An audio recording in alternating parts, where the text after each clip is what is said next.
Hi, and welcome to DrupalBrief. This is an AI-generated summary of another video, podcast, or blog post. If you want to learn more about what's being discussed here, then please go check out the source. This podcast is produced by the team at Drupal Forge.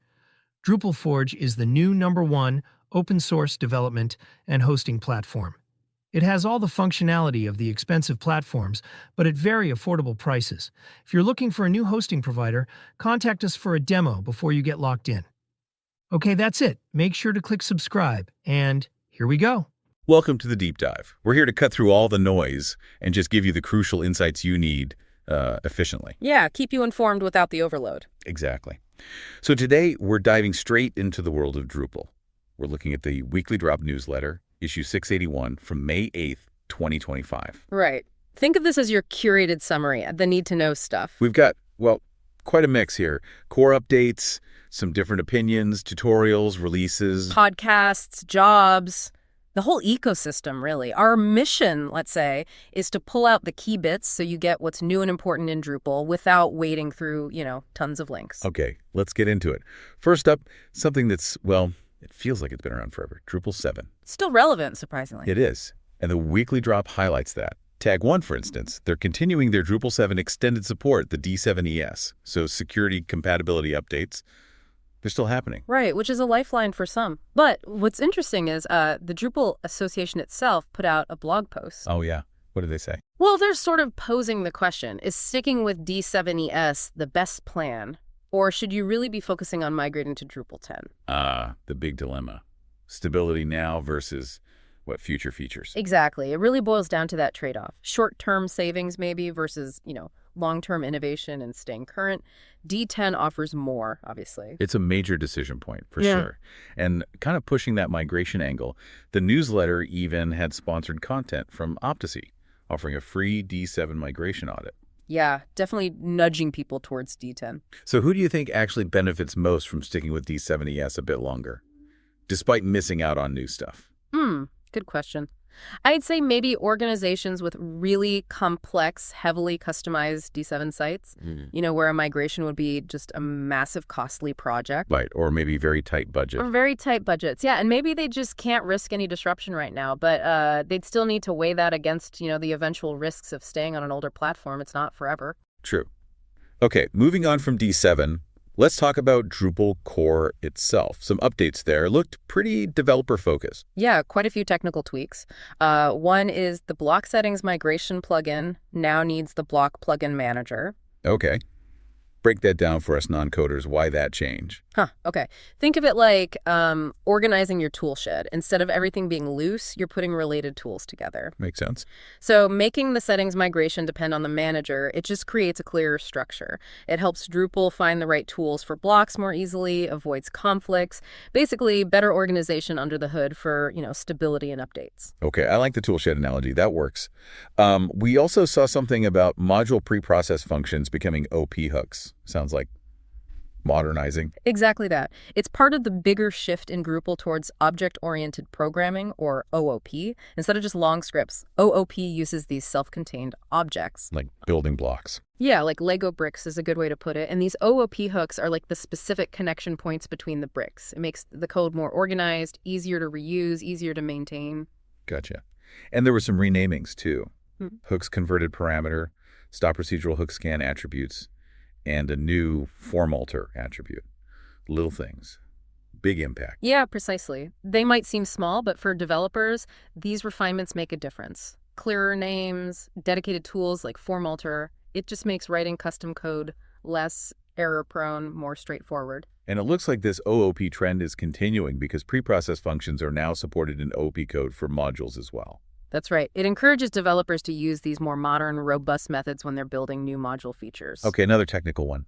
Deprecating the root parameter for Drupal core database connection.create connection options for Oral. What's the practical effect there? Basically, removing that root parameter probably just simplifies how Drupal handles database connections. It suggests the system's managing things more cleanly now. Maybe making setup and maintenance a bit easier across different servers and stuff. Right. And finally, on core updates, these new prefix and suffix constants on the hook attribute class. How does that help? Oh, that's a neat little helper for developers making their own custom hooks. It gives them standard prefixes and suffixes, making it easier to name their hooks consistently. Just leads to cleaner code, especially in big projects. Okay, cool. Let's shift gears a bit.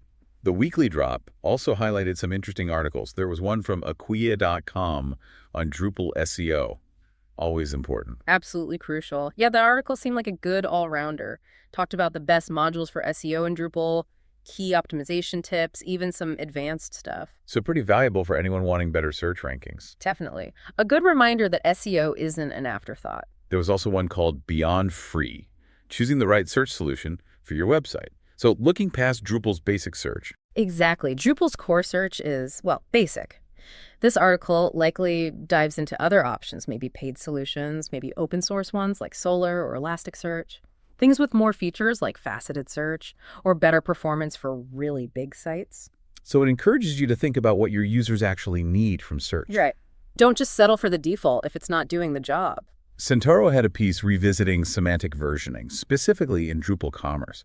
Why is versioning so critical for e-commerce? Oh, massively critical.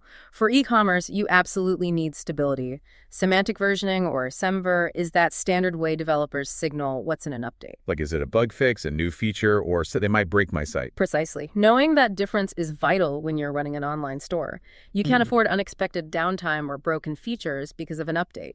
It's all about predictable, low-risk updates. Makes total sense for business continuity. Then there was DXPR announcing a baby AI feature, free AI writing in their DXPR builder. Yeah, AI popping up everywhere, isn't it? Seems like it. This is that trend of embedding AI right into the CMS tools.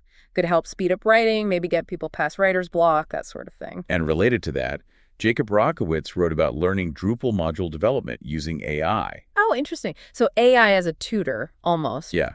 Using it for guidance, code snippets, explaining concepts. That could be really powerful, actually, making Drupal development maybe a bit more accessible, both for beginners and even experienced devs learning new tricks. A smart assistant? Definitely something to watch. The Drop Times had big news, too. DotSquare's migrating 17 sites for Samuel Sun & Co. onto Drupal 10. Unified architecture. Wow, 17 sites. That's a serious project. Yeah, a big real-world example of a large company moving to D10 and consolidating things onto one platform. Strong endorsement, right? Absolutely. Shows confidence in D10 for complex multi-site setups. The Drop Times also had a more reflective piece, growing but not devoid of pain, acknowledging challenges alongside the progress. Yeah, which is healthy, I think. Any growing community or platform has hurdles. Talking about the pain points, the challenges, allows the community to actually, address them and improve things. It's honest. Good point. Okay, switching to practical tools and tutorials, DDEV got some attention, an add-on maintenance guide, and a tutorial on functional testing with Selenium. Yeah, really useful stuff for developers. DDEV is super popular for local development setups. Right. So guides on keeping add-ons working and how to do proper automated testing with tools like Selenium that directly helps improve workflow and code quality. And Mario Hernandez had a tutorial on the OWL selector in CSS. Sounds specific. It is a bit specific, but it's one of those clever CSS tricks. For front-end developers, mastering little things like the OWL selector gives you more control over styling, lets you write cleaner CSS. Handy tip. Cool. The newsletter also listed some module releases: address, coder, group, mongob, state machine. Just shows the contributed module space is alive and well, doesn't it? People are constantly building and improving things. I saw the address module update mention better international formatting. That's actually a pretty big deal for global sites. Yeah, good point. Constant activity there. And in the podcast world, congrats to Talkin' Drupal 500 episodes. Amazing milestone. 500 is huge. Their 500th was a community edition. Sounds like a good listen for community insights. Yeah, probably features lots of different voices from around Drupal. A great way to feel connected. And finally, a quick peek at the job market. Listings for a full-stack Drupal engineer, lead Drupal developer, DevOps, full stack. Seems like demand is still pretty healthy then. Good to see roles across the spectrum from engineering to DevOps. Shows Drupal's still very much in demand. And of course, the newsletter ends with the friendly subscribe already and support the weekly drop. Hey, yeah. A reminder that curating all this takes effort and it's a valuable resource. Definitely. So, wrapping up this deep dive into the May 8th issue, what are the main takeaways? Well, I think a few things stand out. First, that ongoing Drupal 7 conversation, The push-pull between extended support and migrating to Drupal 10, that's still very real. Yeah, the dual track. Then there's the core evolving, definitely leaning more into OOP, those developer-focused improvements. And AI. Can't ignore AI. Right. AI creeping into content creation, but also into learning development itself. That's a fascinating angle. And overall, just a sense of a very active community, right? Module updates, jobs, migrations. Absolutely. It points to a platform that's, still growing, still adapting. So hopefully you listening now have a much clearer picture of what's been happening in the Drupal world. Saved you some time. Yeah, you're up to speed. Which brings us to our final thought for you to chew on. You've got these diverging paths, D7 sticking around, D10 pushing forward. You got AI becoming more integrated. So looking ahead, what do you see as the biggest opportunity or maybe the biggest challenge for the future of Drupal development and managing websites on the platform? Something to think about. Okay, we're done. To close off this podcast, I just wanted to remind you that this brief was a fully AI-generated summary, and we take no credit for the original content. If you want to learn more, then check out the source. This podcast is produced by the team at Drupal Forge. Drupal Forge is the new #1 open-source development and hosting platform. It has all the functionality of the expensive platforms, but at very affordable prices. If you're looking for a new hosting provider, contact us for a demo before you get locked in. And if you like this podcast, hit subscribe, post a link on social media, and recommend it to 2 friends. That's it. See you next time. Bye for now.